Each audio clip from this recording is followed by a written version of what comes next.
Hello, ladies and gentlemen. Today we are here with first-year head coach of the Cavemen football team, Cale Sanders. How are you doing today? Man, I'm doing good, man. I appreciate it. Good deal. Got a few questions for you, trying to introduce you to our audience and kind of get a feel in the community. The first thing that I kind of wanted to start off with was just the sport of football. You've been around it for a long time. Where was that point that you actually developed a passion for it? Man, it was teeny. I mean, it was pee-wee football. Like, my dad coached us when we were little kids, and I've been playing football ever since they allowed us to sign up. So it's been since that age, and I played all the way through. Played junior high, played high school, played college football. It's been a part of my life since I can ever remember. Sure, no, absolutely. And where was that start? So I started little. We lived in Roswell. Okay, we were in Roswell. Yeah. So I was born and raised in Midland, Texas, and then about third grade, we moved to Roswell. So. Okay, very cool.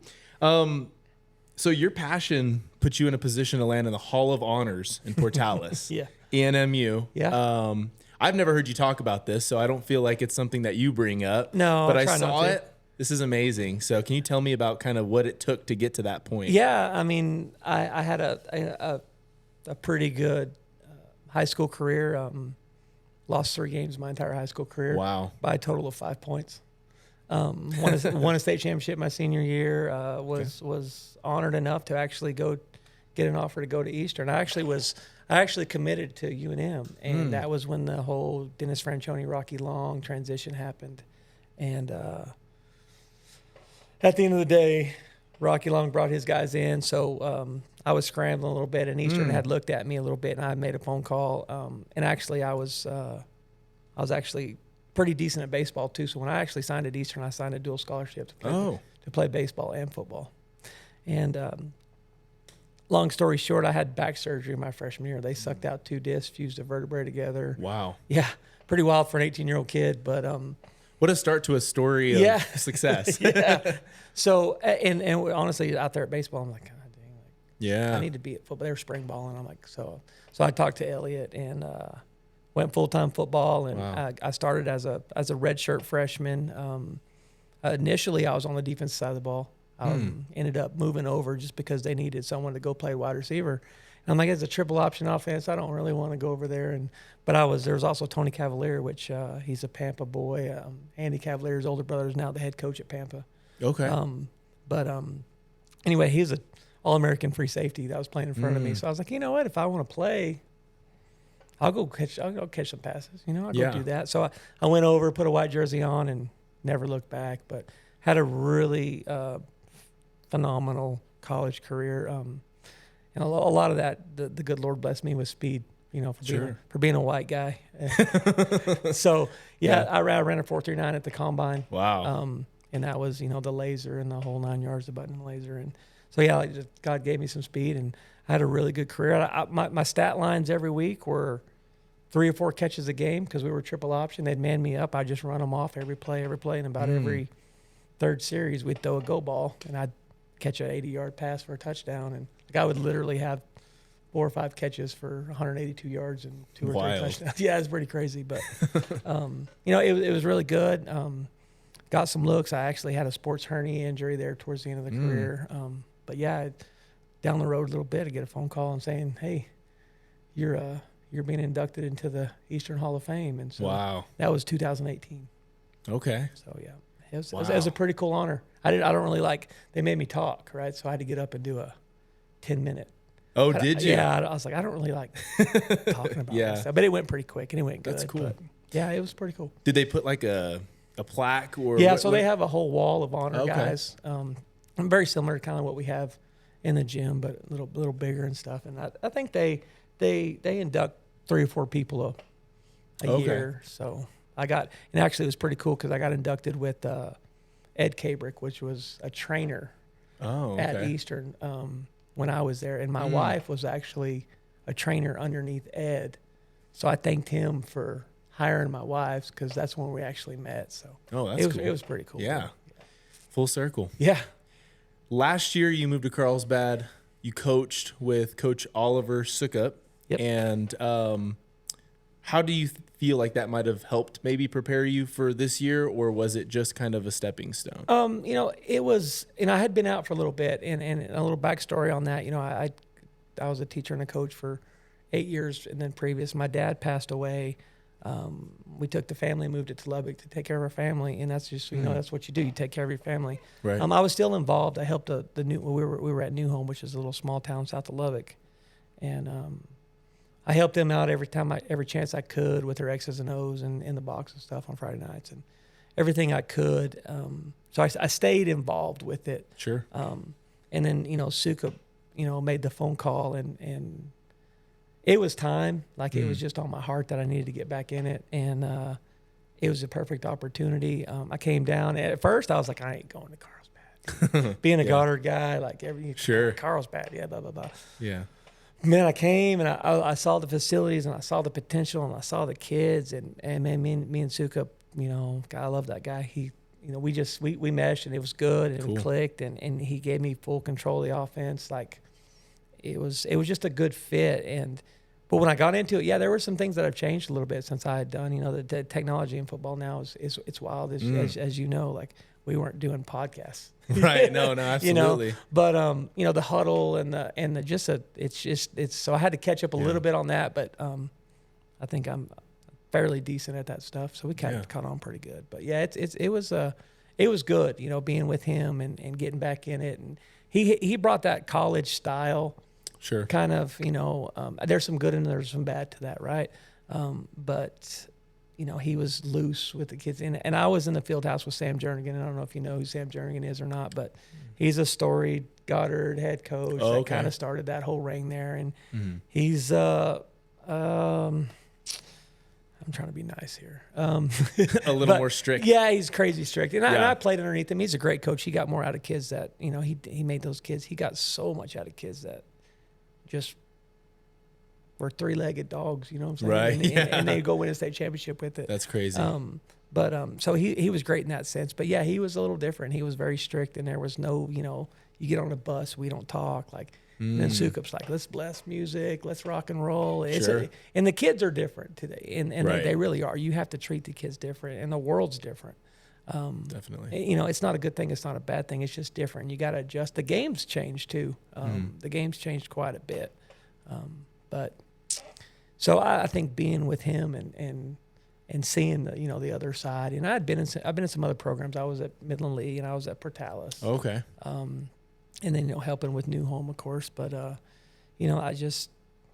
think I just take a little bit of every one of them that I like, and then kind of form it to make it my own. So when I got this job, it was one of those things where it was like, we started a lot of really good things last year. A lot of stuff that I didn't want to get rid of because the culture and everything was right and everything was rolling the right way. We like little high five Fridays and little stuff like that. But yeah, so we kept a lot of that and we took some of the stuff out and we changed some stuff up. I had to make it my own, not Sukup's program, but Coach Snyder's program. So. No, absolutely. Again, in the Artesia game, a lot of our followers were watching, commenting. They were saying that they really enjoyed that they got to see passing involved in the offense more than we've ever seen in a long time, at least, or since I've been around watching. Would you say to our listeners that that's something they can expect going forward? Absolutely. And it is. And I know that, some people are probably, I didn't check out your comments or anything, but there's probably some negativity towards the 4 picks we had Saturday night, but not all those were everybody's fault either. So sure. We made a lot of young mistakes Friday night, and but the thing is I can't take my foot off of that gas with the confidence wise with Case. And if I say, Case, I think you threw 4 interceptions, I'm not going to throw you no more. Like he's going to lose the confidence in himself too. So altogether, not absolutely. Just passing, so and so we just got to stay the course. Put the trust in him, and like I said, he's young. He started a game for us last year, but it was solely in a backup role. He knew he was a backup. Right. It wasn't Artesia with I don't know how many people were there, but it was awesome. Yes, it was. Right. It's a great atmosphere, but so the stakes were a little. Now it's his. It's his team, and it's Artesia, and we've been building this thing up since March. It's like so. Yeah, he probably had a little bit of nerves, which I thought we did good coming out of the half. Like coming out of the start of the game. Sorry, not the half, but into the first quarter was 14-7. Right. That's with the block punt for a touchdown. So I didn't think our kids got wide-eyed or anything like that, but we just you can't make mistakes against that football. Right. No, it's absolutely. A good football team. But yeah, but with 4 interceptions, because you kind of mentioned that. How did the offense take it from a mental standpoint? Because there's a lot of teams that do different things, right? Yeah. 1, they break down. Yeah. 2, they take it as a challenge and learn from it. Do you feel like your team learned from it? I think it's much more positive than the negative. Cool. And I've said this several times this week, but what was good about what I saw Friday night is our kids never quit. Mm-hmm. Our kids never gave up. They never looked at their toes. They didn't bury their head in the sand. They kept fighting. And I told them, I said, and I was telling the coaches the same thing. Don't quit coaching. Don't quit coaching. Keep loving on them. Keep coaching them. Like, if they see us quit, they're going to quit too. So, right. And we're not going to quit. There's not a staff. I mean, we might get out athleted and get beat sometimes. Sure. But we're not going to be outworked. And that kind of goes for the same with our kids. Like, they've been grinding and they've done some stuff this summer and this spring that that's we ran a pretty tough camp. And at the end of the day, football is a lot about Jimmys and Joes. Sometimes we can have them in the right spot and they just get out athleted. Sure. So there's some of that, but yeah, it's we'll be all right. I'm not worried about it. I saw something new this summer. It was the railroad ties with chains, and they were dragging those. I've seen tires pretty before. medieval. Yeah, I've never seen that. I think it's almost like a gritty way of looking at it. It's a very gritty way. It's awesome. Yeah, so that's I can't take complete responsibility for that. That's a Goddard thing. Okay. That's a Goddard deal. All right. Yeah, so it's railroad ties, and you pull 10 forward and 10 back, and when they pull them 50 yards, and they got 10 of them back and forth, and then at the very end they got 2 where they just grab the chain and do it backwards. They got to go backwards. It burns their quads pretty good. But yeah, there's a lot of stuff that goes into that, and it's a lot more mental than it is physical, right? Sure. There's something medieval about being out there in a field and full of dust and dirt, and you're pulling a railroad tie that me and the other coaches took a chainsaw and attached, right. But it's just it's gritty, and honestly it's the best condition. We don't condition. That was our conditioning. Okay. And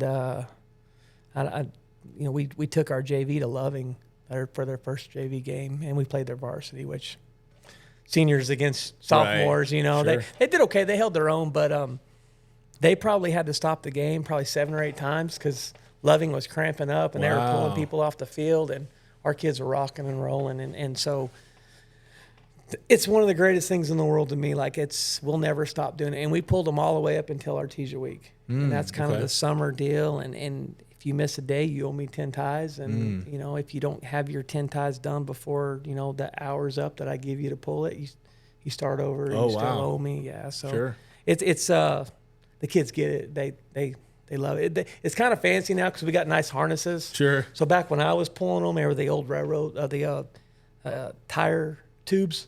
Okay. And you Rambo'd it, the cross. Sure. And you get all black all over the place. But you had the bandoliers going? Yeah. Very cool. Pretty much, yeah. So it's, I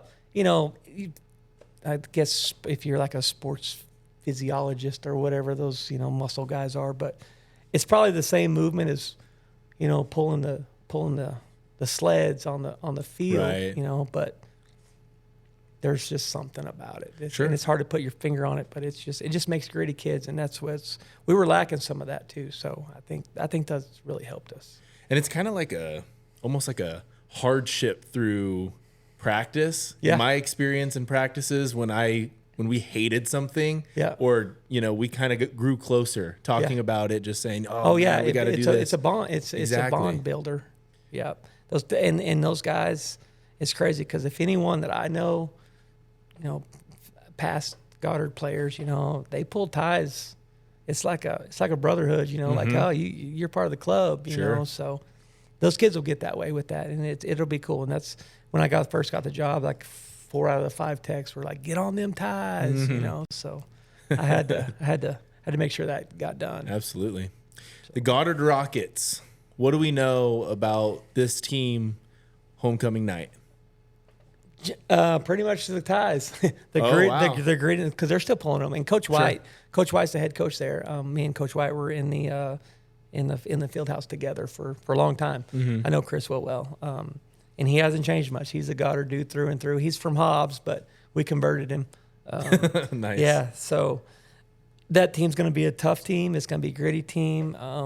They're small. When I say small, they're small in numbers. I think they suited out like 38, 39 kids. Oh, wow. As opposed to what? As Artesia's opposed, 90? yeah, like 900 and bring 4 buses. And, yeah, but that's crazy. That's part of that program. It's tough, and it's a product of the kids these days. Like a lot of these kids don't want to go through what it takes, and then not reap the rewards or, work while you wait. A sophomore that's probably not going to get a lot of playing time doesn't want to go pull ties all summer and go get beat up on scout team for a possibility the next year. I mean, it's just different kids these days. So his numbers are down, but you only put 11 out there anyways, and he's putting 11 on both sides of the ball pretty much. And those kids can go. Like they're going to be tough. They're going to be gritty. They're going to hit you in the mouth. They're not going to give up. I don't think they're as good as they were last year. Okay. But When you say 11 on both sides, do you mean same 11? Yeah, there's a lot wow. of, not all of them, but he's probably dual. got 5 or 6 guys that are going both ways. Wow. Yeah. Okay. Yeah, that is small. How much film does a team watch on game week? Is that a focal point? It is. Yeah. So we film everything. We drone everything. We wide copy it, and we end zone copy every practice. Even if it's a 45-minute special teams walkthrough, we film everything. And our rule is, if you film it, you watch it. Sure. And so we spend a lot of time in meetings. Coaches, like I said, before I got here, we were watching with the offense, and we watch everything. And so the kids get to watch they watch probably more of themselves in practice than they do of opponents. Okay. Because I think sometimes film can lie with opponents if you don't know what you're looking at. I think sometimes the kids, when they watch film on the opponents, if they're not watching it with us, they watch it like it's a movie. You know? Yeah. They don't watch it right. But we do watch a lot of film. I mean, it's quite a bit, and we track all the kids on Huddle. I don't know if you're familiar with Huddle, but you can track every second that a kid watches film or is on there looking. And, okay. Yeah, you can track it. So I can tell you real quick if Ian Sandoval's watched any film this week. Sure. Yeah. So. It'd be very important if he did. Absolutely. Yeah, absolutely. Is there, with the film and all of that, you say you have a lot of technology at your hands now, at your fingertips. Yeah. In years past, a lot of it came from networking, right, with coaches around the state. Hey, do you have film? Yeah. Can you shoot it to me? That, et cetera. Is that still a thing, or because it's so widely available, it's not as? It's still a thing. It's still a thing, but it's done different, right? So if I have a film I want to trade with, say, Roswell High, I know Coach Lynn real well, and it's kind of an off the record trade. It's not the next 3 games. It's, hey, we're playing Artesia. I'm going to send them Artesia's tape. I'm going to send everybody's Artesia's tape. Right. It's the same phone call or text. Yeah. Hey, you want to trade this film? But it's done. It's just a click of the button. It's a direct pull. So back in the day, it was get in the car, drive to Tatum, meet at the Town and Country, and we'd physically trade 2 VHS tapes. Wow. It was pretty come wild. a long way, huh? Yeah, it's pretty come to come back and you get a cartoon or a video you don't want to watch. We've had some. That's of that. happened? Oh yeah, it's happened. Yeah. Really? It's happened. Yeah. Hobbs. Wow. Okay. Yeah. That was a crazy. age ago, but it was. Yeah. Wow. Okay.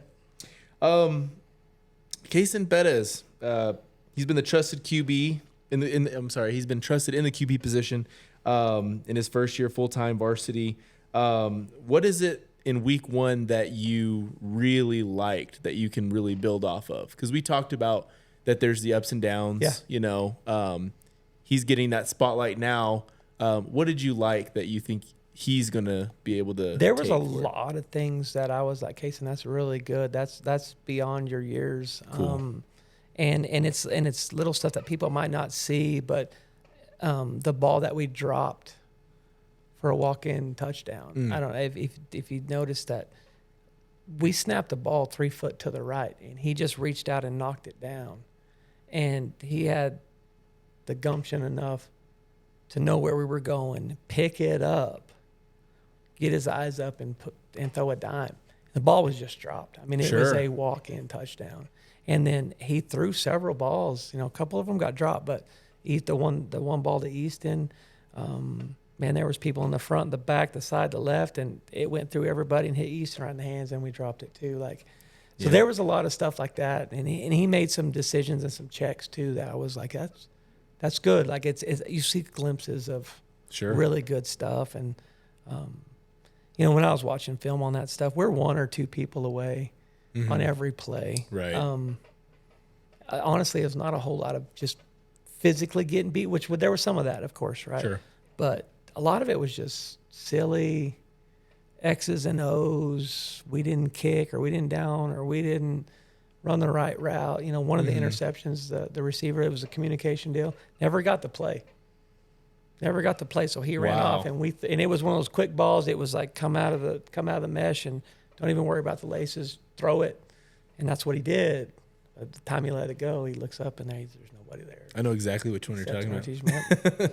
Yeah. So no, absolutely. It's just a lot of that stuff that we'll iron out. I think this week's real big.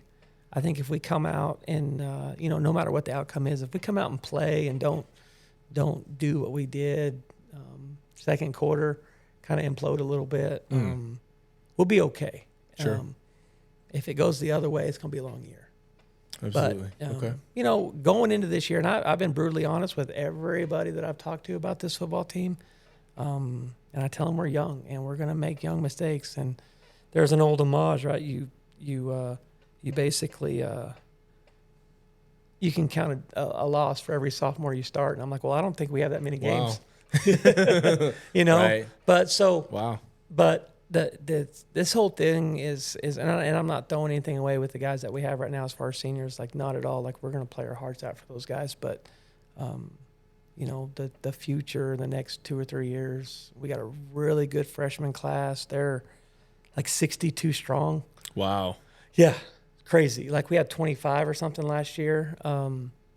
Like we're gathering a B team schedule for the freshmen, which we probably haven't done that. And I don't know. I had to go back and look last time we had a B team freshman schedule. But I always joke with those guys, like, that's the class that's going to get me a raise, So yeah, y'all just keep it up. Y'all stick together. If I can keep 80% of y'all, we'll be okay. Mm-hmm. So and I think there's a really good class under that. Sophomore class is really good, and those guys that are mixed in with the junior class, there's not as many of them, but there's the right ones in there. Right. It's a good mix. We got 10 seniors right now. Wow. So and what did we have last year? We graduated 28, 29, yeah. So that's a big difference. It's a big difference. I was actually looking at our cave poster because I finally got it framed and put it in the office or whatever, and we had everybody in white and the seniors were in blue, and the seniors took up the whole back row. Wow. And they were great. That was a great group of seniors. I wish we had a couple years with them because we'd have been tough. But they were learning a new system. Those poor guys, new head coach, and they got a little bit of it this year, but it's 3 new head coaches in 3 years. So. Right. Consistency. We just got to be consistent with them. With with the talk about classes and stuff like that, how do you plan to? Because I guess what I'm trying to get at is in years past we see large freshman groups. We split off into specialty, right? Basketball players are basketball players. They don't move into they don't go to football. Baseball, we get a lot of splits there. Do you have kind of a thought process or a plan towards keeping some of these kids? I can't speak for any other coach in the school. I can speak for our attitude and the way we talk to our kids about that. But I want my kids to go do everything. I want them to go compete. I want them to go win. Sure. Go do something, right? Track's a good one, right? Especially for like the big boys, like the linemen. Yeah. They're not going to go make the basketball team. Sure. They're just not. I mean, right. it's God didn't give them that gift. God gave them the gift of moving human beings with their body, So, right. Track's awesome. Wrestling, I wish every kid I had wrestled. They understand leverage. They're tough. But yeah, so go out, go compete. And unfortunately, I don't think it's been that way with all the other programs in this school in the past. And, yeah, true. And it really has been a specialty deal. And I get it, right? I mean, but not everyone's going to go get drafted, right? And these kids need to go try everything and do everything and go compete and be good. Because if something doesn't happen in that one particular thing, like, you're done. That's it. That's all you got, Or, shoot, you just happen to have bad luck and there's another really good right fielder in your class, you could be the second best outfielder in the state, but not get the, you know what I'm saying? I don't know. Yeah. It's just, it's been a touchy subject, honestly. Sure. To be around here, and it was one of those deals where baseball players ain't gonna play football, and basketball players ain't gonna play. And we got some carryover, and we didn't have the baseball players, and we've got 5 or 6 of them now, and maybe it's not so taboo now when those guys say, "Hey, what? Those 4 guys are playing football. Like, you can do both." Sure. Yeah, and with the new baseball coach, I think he's a good guy. I really do. I haven't spent a lot of time with him, but I think he's he's a proven winner. I don't think he's going to sit there and tell our guys, "Nah, don't go play football." Right. I hope everyone does the same. We reciprocate, and we're not big enough to be a Cleveland or what I'm saying. Like, to be brutally honest, we're a 5A school. Like, you can say what you want about numbers, and we just, you got Hobbs. What, 3,600 or something like that? Like, our numbers, we count every school in town, I think, and I don't pull from any of those. You can include schools. Staff. Yeah, like we couldn't do it. So and then you got the Albuquerques and the Las Cruceses. With the way the rules are now, there's a one-time go wherever you want rule, basically. So it's an open enrollment, basically, your one-time choice. So if you live in Las Cruces and you're good at football, where do you think you're going to go to school?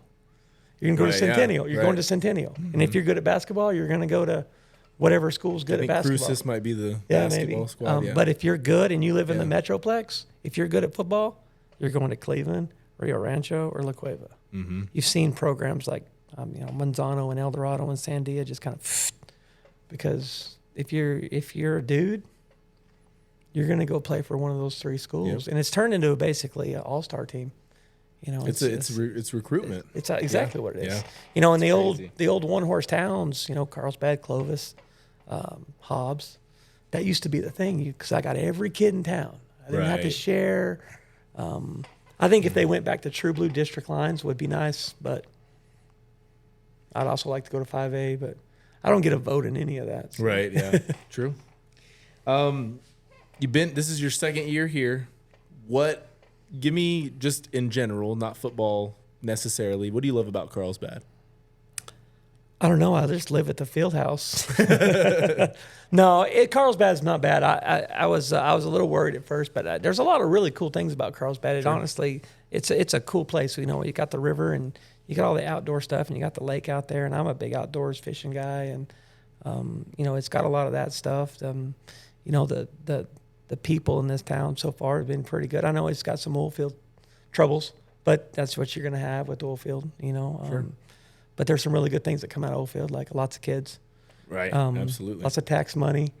So we're getting to reap some of those benefits with all the renovations they're doing, and $8 million, $6 million field house, whatever it is, like that's going to be cool. Oh, absolutely. Yeah, scoreboards and lights and all the I call it sprinkles and the circus, right? That's what and that's going to attract kids. You have an attractive program, but yeah, me and my wife, we really like it. We come from Lubbock, so we always, when we left New Mexico the first time, we got a taste of West Texas, and we're never going back to New Mexico. And really? Here we are, Sure. But there's differences, but there's a lot of really good things. Okay. All right. So what is one thing that you want Cavemen fans to know, maybe coming into, the rest of the season after game 1? Stay the course with us. Trust the process. Like we're we're going to bring football back to Carlsbad. It's going to be good. As long as they'll be consistent with me and allow me to do what I need to do. It takes time. It's not a light switch. A culture is it's a 2-3 year deal, right? So that beginning class with the freshmen, I think when those guys are juniors and seniors, you can start really, truly grade booking me, honestly. And that's not an excuse or that's not nothing for this year, but for the fans, just stay the course, stay positive with our boys, be supportive, be there. Mm-hmm. That crowd Friday night is the way it needs to be. Week 9, against Oregon Mountain when it's not so important. To us, it is, right? Yeah. It's more important than the Artesia game, to be brutally honest with you. Yeah. We put a lot of stake into that game, and it really doesn't mean nothing, to be brutally honest. It's a preseason game. It's a non-district game. It doesn't bear nothing except, the Eddy County War and the Artesia, right. which I get that. Yeah. But, yeah, our schedule is a gauntlet. It's an absolute gauntlet. The classification rankings came out today, and Coach Millar sent them to me. And Volcano Vista's at 3. I think Hobbs is at 4. Centennial's at like 5. And then in the 5A, it goes Artesia, Roswell High, Goddard. Wow. Yeah, so you that's have like all of them. every single one of them. Like that's 3/4 of our schedule in mm-hmm. the top 3 or 5 of their classifications. So it's a gauntlet. Wow. So we're trying to fix some of that stuff too. Artesia will probably never get off the schedule, which I'm okay with that. I don't like Artesia, but it's a good rivalry, and it's good for the town. It's good for everything. It's all good. It doesn't matter where I go. It seems like because of Goddard, we played Artesia usually twice a year. Mm-hmm. Once in district and once in the state championship game. I actually lost 2 of them to Andrew Jones. Okay. His Wow. junior and senior year, I lost 2. One at Woolbo and one at his senior year. They straight throttled us. He threw for like 529, and wow, he was a man Holy amongst boys smokes. out there. He though. did that in college, so I guess it makes sense. He was like the same person in college that he was as a high school senior. So, wow.